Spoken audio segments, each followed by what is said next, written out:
Ouvinte querido, ouvinte querida. Bom, hoje eu estava olhando, eu abri a internet, e aí eu fui olhar sobre a operação da Polícia Federal, a Operação Constituição Cidadã, da qual a gente vai falar, e entrei no site da Polícia Federal. Pá! Impressionante! Impressionante! A Polícia Federal hoje, até a hora que eu vi, ela estava prendendo investigado por pornografia infantil, 2 operações. Tráfico de drogas, fraude na Previdência no interior da Bahia, combate a roubo em São Luís, grupo criminoso que frauda a Caixa, esquema de manipulação de partida de futebol, flagrante contra o INSS, tudo operação da Polícia Federal, hoje, entre 7 horas da manhã e 10h45. Se eu der um refresh, de repente tem mais coisa. Pois é, deflagram a operação Prius Prasidium, também de pornografia infantil. Notícia que entrou exatamente ao meio-dia. Então, tem várias operações da Polícia Federal. A operação da Polícia Federal que eu vou destacar é a Operação Constituição Cidadã, para aferir possíveis interferências na eleição de 2022. E essa operação, ela teve mandados de busca e apreensão e teve um mandado de prisão preventiva, que é o que interessa discutir. E a prisão preventiva é do Silvinei Vasquez, que era o diretor da Polícia Rodoviária Federal. Qual é o que pesa contra o Silvinei Vasquez?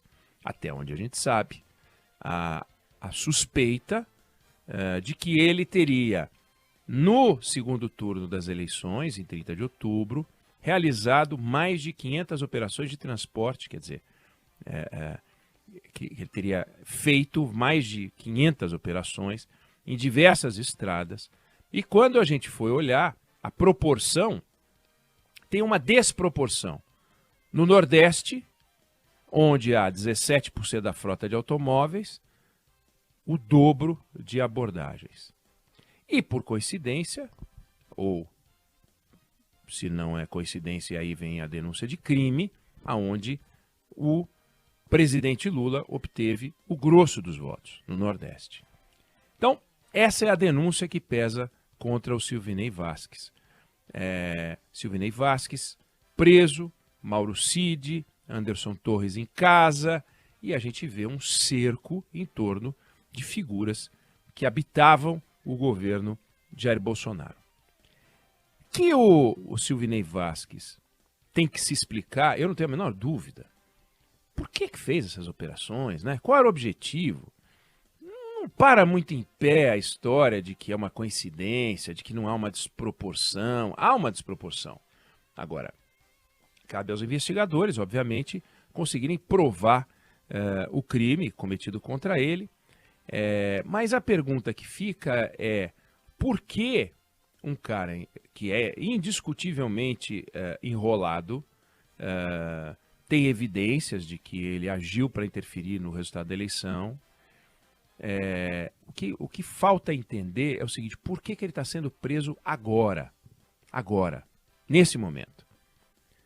Cadê a contemporaneidade? Palavra difícil de falar, né? Contemporaneidade.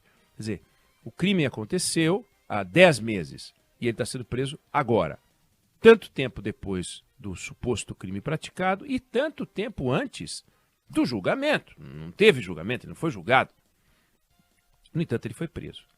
A prisão preventiva, ela se explica sempre que você imagina que ele pode cometer mais crimes, sempre que você imagina que ele pode interferir na investigação, sempre que você imagina que ele pode fugir.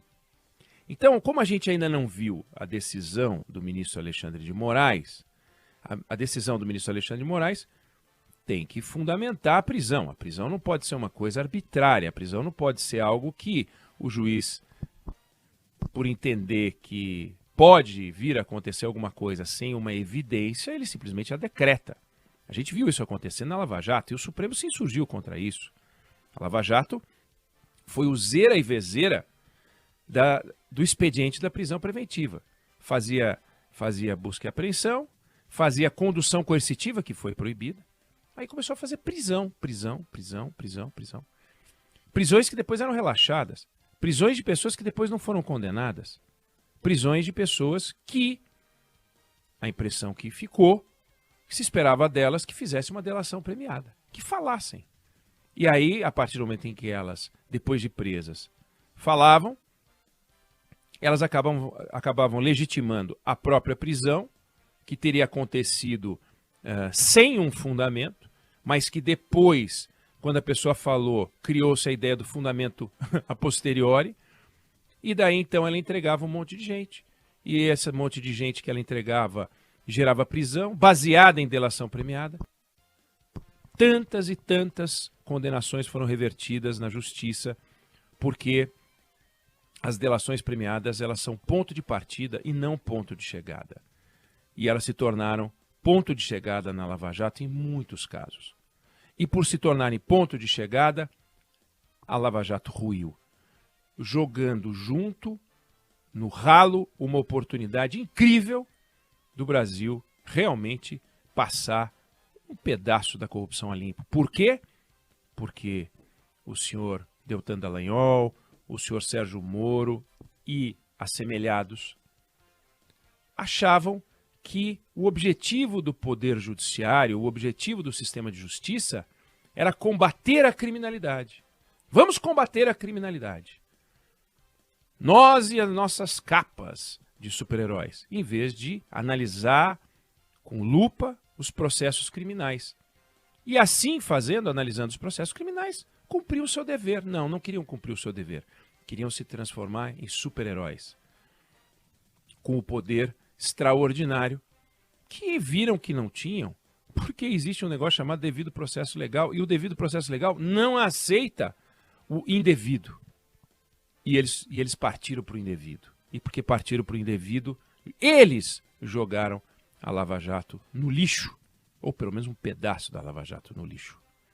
Culpa dos exageros, dos excessos, das arbitrariedades e desse desejo juvenil e irresponsável, para dizer o mínimo, para dizer algo generoso, de fazer uma varredura no Brasil, uma limpeza extraordinária, sem seguir as regras vigentes, conseguindo delações e delações movidas pelo medo, pelo pavor, pelo desespero de sair da cela. Prende antes, pergunta depois. Prende antes, apura depois. E os processos ruíram. Quantos e quantos em liberdade? Então, quando a gente vê a prisão do ex-diretor da Polícia Rodoviária Federal, Silvinei Vasquez, tudo o que é preciso agora é ler e receber, quando a gente receber, ler a ordem de prisão dada pelo ministro Alexandre de Moraes, para a gente ter a certeza de que se trata de algo muito diferente do que aconteceu na Lava Jato. Aquilo é inaceitável. Silvinei Vasquez tem que ser investigado, o conjunto de evidências é forte. Agora, só pode ir em cana aquele cara que é preso em flagrante. Claro, entre as operações da Polícia Federal de hoje, tem operações de gente que foi presa em flagrante. Só se pode prender em flagrante. Ou então, tentou fugir, ou está tentando fugir. Tirou um passaporte falso, está querendo, já comprou passagem para o exterior, alugou um carro com nome de terceiro, qualquer coisa que mostre que ele queria fugir. Qualquer coisa que mostre que ele estava continuando no seu delito. Mas ele não está mais na Polícia Rodoviária Federal. Como é que ele pode continuar a dar ordens e determinar que sejam feitos bloqueios? Não tem eleição. Ou então que ele estava interferindo no processo. Aí é complicado. Ligando para testemunha, coagindo, pressionando, me livra daqui, entrando em contato com outros envolvidos, aí tá frito, aí dançou. Então, a gente precisa saber qual foi o motivo. Não é porque ele, digamos, entre aspas, é culpado. Não é isso. Tem que saber o que ele fez infringindo o Código Penal, artigo 312, para saber o que ele aprontou. O que ele aprontou agora, não o que ele aprontou lá atrás. Porque o que ele aprontou lá atrás é a razão que faz com que ele seja investigado. Não a razão que faz com que ele seja preso. A razão que ele faz com que ele seja preso, ele tem que ter algum tipo de culpa comprovada, seja a culpa do processo em si, prisão ao final do processo, devido processo, encerrado processo, trânsito de julgado, etc.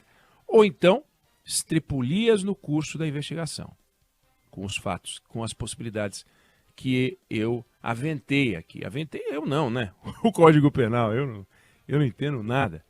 Eu só estou falando o que está escrito, não é uma invenção minha. O temor que fica, e eu espero que assim que a gente receber, aliás, assim que a gente receber, vamos olhar a ordem para a gente poder entender aonde o Alexandre de Moraes viu aquilo que a gente não sabe. E não tem como a gente saber mesmo. Daí porque é um momento, nesse horário, em que a gente pode perguntar. Para que não se repita, para que a gente não veja acontecer de novo aquilo que aconteceu nessa triste experiência que foi o Brasil inteiro acreditar naqueles caras. Quem não acreditou no Sérgio Moro? Quem não acreditou no Deltan Dallagnol? É uma frustração muito grande, é uma tristeza muito grande. Disseram que viriam transformar o Brasil e não transformaram o Brasil. Fizeram uma lambança. Então eles, diante de quadrilhas, resolveram fazer o exagero e começaram a pegar gente que era, gente que não era. Tá aí, a Vaza Jato mostrou tudo, descortinou essa aliança espúria entre o Poder Judiciário e... Não vamos chamar de Poder Judiciário, né? Um juiz e promotores. Isso não pode acontecer, e procuradores, não pode acontecer. O juiz não está do lado do procurador. O juiz está do lado da lei, o procurador é a acusação e o advogado é a defesa. E ele segue aqui distante. Esse é o propósito. Aí a gente vê que não é bem assim, né? O procurador tem uma relação com o juiz. Ok, a gente vê que tem mesmo. E tem, essa é a vida real. Agora, aquilo que a gente viu acontecendo na Lava Jato é uma vergonha, é triste, não é gostoso, é triste, é gosto ruim. Então, que a gente não tenha gosto ruim agora de ver o outro lado, né? Porque essa aqui é a turma que entrou com o Bolsonaro apoiador da Lava Jato, Bolsonaro que botou o Sérgio Moro no Ministério da Justiça, Bolsonaro que veio para dizer que ia transformar o Brasil, Bolsonaro que chegou dizendo que tudo que ele fazia era diferente. Aí a gente vê esses personagens dele aqui, todos enrolados, Mauro Cid, Anderson Torres, Silvinei Vasquez, ele também. O episódio das joias é uma vergonha, né? O camarada recebe um monte de joia milionária e tenta levar para casa. Isso é um vexame, né? Um troço pequeno, porco. Mas estão os caras aqui. Agora, não é por causa disso que eles estão presos. O Silvinei Vasquez foi preso hoje, não tem nada a ver com as joias, nada. Ele teria cometido um crime no cargo que ele ocupava. Mas se o crime foi cometido lá atrás, no cargo que ele ocupava, ele não está mais no cargo que ele ocupava, e, portanto, os fatos foram lá atrás, há 10 meses, por que ele agora foi preso? Essa é a única pergunta que eu queria deixar no ar. Não sei se você concorda, não sei se você discorda, mas essa é a minha opinião sobre o assunto.